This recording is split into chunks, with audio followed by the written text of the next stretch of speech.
আসসালামুআলাইকুম সুপ্রিয় দর্শক, আশা করি আল্লাহর অশেষ মেহেরবানি ও দয়ায় আপনারা সবাই অনেক ভালো আছেন। তো আজকে আপনাদেরকে দেখাবো একটি চার্জারের সমস্যা ও সমাধান। তো এরকম সমস্যা হলে আপনারা কি করবেন, তো আশা করি সম্পূর্ণ ভিডিও দেখবেন, তাহলে আপনারা নিজে এটি রিপেয়ার করতে পারবেন। আর আমার চ্যানেলে নতুন হয়ে থাকলে এখনই সাবস্ক্রাইব করে পাশে থাকা বেল বাটনটি অলে দিয়ে রাখবেন। তো বন্ধুরা, চলুন দেখে নিই এটির সমস্যাটা কি। তো এটি লাইন ইন করলে তো দেখতে পাচ্ছেন লাইন আসে যায় হালকা হালকা। তো এটির আসলে কি সমস্যা, এটি আজকে আপনাদের রিপেয়ার করে দেখাবো যে এটি আসলে মূলত সমস্যাটা কি হতে পারে। তো বন্ধুরা লক্ষ্য রাখবেন, দেখতে পাচ্ছেন আমাদের লাইনটি কিন্তু আসছে আবার চলে যাচ্ছে। তো সব পাওয়ারে কিন্তু আমাদের একই অবস্থা। তো এরকম আসলেও কেন হয়ে থাকে,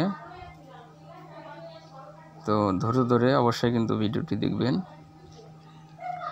তো দেখতে পাচ্ছেন এটি একটি 48 ভোল্টের চার্জার, 100% তামার। তো চার্জারটি অনেক ভালো মানের। তো আমরা ভোল্টেজ মেপে দেখব। তো দেখতে পাচ্ছেন আমাদের আউটপুট ভোল্টেজ কত দেখাচ্ছে, 5.5, 11 পয়েন্ট এইরকম দেখাচ্ছে। তো আমাদের কুলিং ফ্যানও কিন্তু ভালোভাবে চলছে না। তো এটির আসলেও সমস্যাগুলো কি দেখাবো। তো দেখতে পাচ্ছেন আমার রেগুলেটরের সবটি রেগুলেটর পয়েন্টগুলো চেক করে নিলাম। তো কয়েল কিন্তু মোটামুটি আমাদের ভালোই আছে, কোথাও কোনো পুড়ে নেই। তো আমরা এখন একটি সিরিজ তার নেব।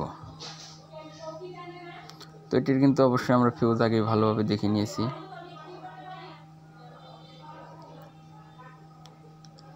তো এখন আমরা মিটার কানেকশনটি দিয়ে নিব।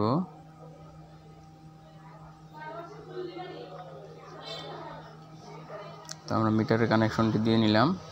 তো এখন আমরা একটি সিরিজ তার দিয়ে 200 ওয়াটের সিরিজ দিয়ে আমরা এটির ভোল্টেজ ইন করে দেখব যে ভোল্টেজটি পাই কিনা।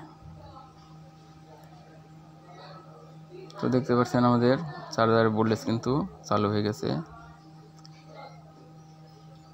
তো আমাদের 53 ভোল্ট দেখাচ্ছে।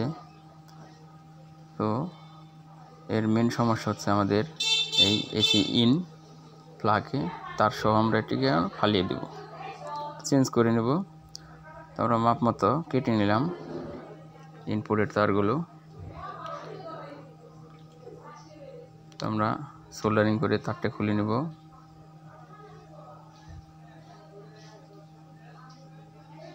তো আমাদের এই মূলত এই তারটি সমস্যা। তো আমরা এখন এই তারটি চেঞ্জ করে নেব, চেঞ্জ করে আবার নতুন তার লাগিয়ে দেখব।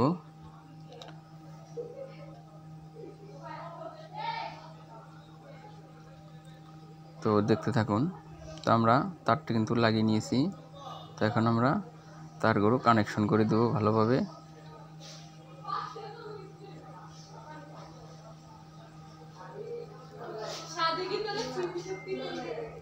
আমরা ফিউজের কানেকশনটি দিয়ে দিলাম। এখন ভালোভাবে আমরা সোল্ডারিং করে নেব।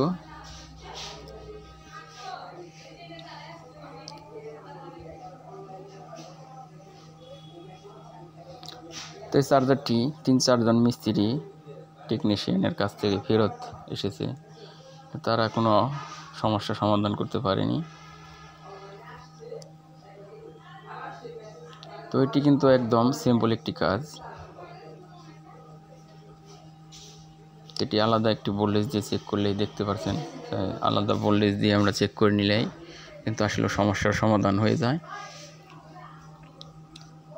তো ভাবলাম আপনাদের সাথে ভিডিওটি শেয়ার করি, সে কারণে ভিডিওটি বানানো।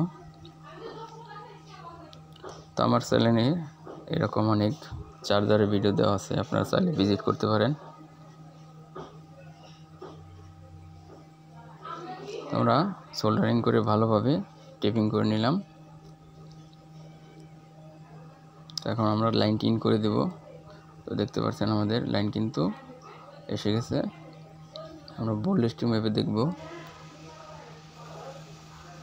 তো দেখতে পাচ্ছেন আমাদের ভোল্টেজ কিন্তু এখন ঠিকই এসেছে। তো ভিডিওটি ভালো লাগলে অবশ্যই একটি লাইক দিবেন। ধন্যবাদ।